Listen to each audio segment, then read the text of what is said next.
আমার নবীর নামের ভিতরে কি পরিমাণ বরকত। হযরত আদম আলাইহিস সালাতু ওয়াস সালাম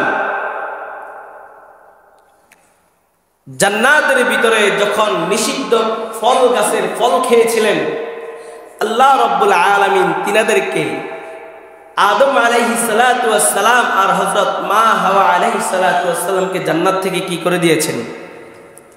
কি করে দিয়েছেন? বের করে দিয়েছেন। কি করে দিয়েছেন? বের করে দিয়েছেন।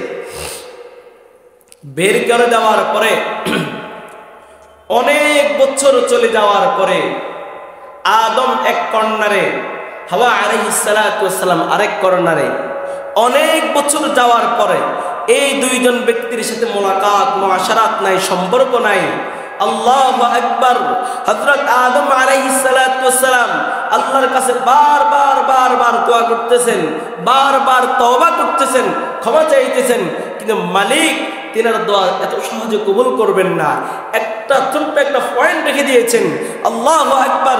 হযরত আদম আলাইহিস সালাতু ওয়াস সালামের জেহনের ভিতরে যখন মুহাম্মদুর রাসূলুল্লাহ সাল্লাল্লাহু আলাইহি ওয়াসাল্লামের নাম আর জেহনের ভিতরে চলে আসলো, তখন তিনি বলতেছেন, হযরত আদম আলাইহিস সালাতু ওয়াস সালাম বলতেছেন, আল্লাহ পাক রব্বুল আলামিনের চৌকাটের ভিতরে লেখা দেখলাম মুহাম্মদুর রাসূলুল্লাহ সাল্লাল্লাহু আলাইহি ওয়াসাল্লাম।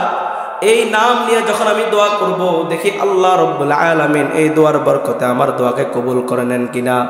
আল্লাহু আকবার, আল্লাহু আকবার। হযরত আদম আলাইহিস সালাতু ওয়াস সালাম এক কর্নারে, হযরত হাওয়া আলাইহিস সালাতু ওয়াস সালাম আরেক কর্নারে।